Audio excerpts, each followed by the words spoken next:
Hi, I'll be demoing the runner stopwatch. So to give you a brief overview of the project, we have the timer.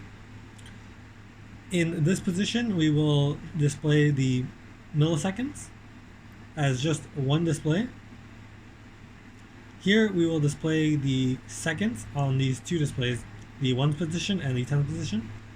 Here we will display the minutes, the 1st position for the minute and the 10th position for the minute. Over here is our separate 7-segment display, which is used to show us the current best time in minutes and seconds only. Over here is our switch for the pause functionality. When the switch is down, the timer will start. When it is up, the timer will be paused, as it currently is. Over here is our lap incrementer. This one is used to increment the laps as displayed here, but also when the lap is incremented here, it will log the best time on here. If the current time is less than the best time that is logged. And over here is our reset functionality on this button. So now I will allow the timer to start. As you can see, the timer is ticking up.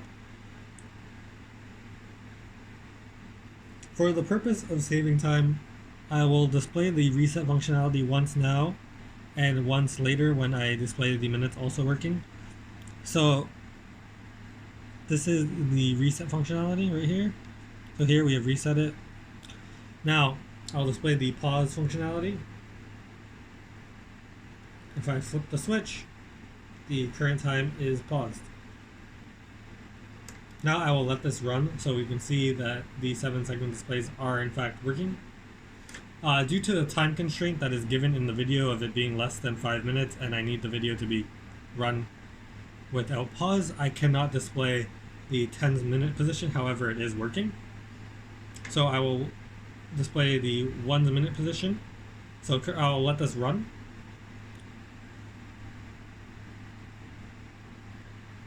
While it's running, I'll just explain a little bit of how I got this one working. So we basically just done all the connections, and this is a common cathode 7-segment display. We've run this with my seg driver code that is provided and a 4:1 mux, which is included on that, to rapidly go through each of these displays to display the correct value on each of these displays.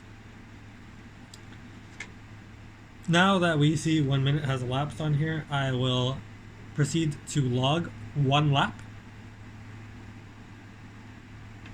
As you can see, the lap's position has been incremented by 1, and we have logged the current lap because there was no previous stored best lap. However, now we can see that this is stored here in the best lap. So now I will go ahead and hit the reset. Pause it so we can see that it is confirmed that this is all zeros and everything has been reset. I will let this go. I'll let this go to approximately 10 seconds. I'll let this go till like 20 seconds. And we should see that when I log another lap in here, we will see that this value should change because 20 seconds will be less than 1 minute and 20 seconds.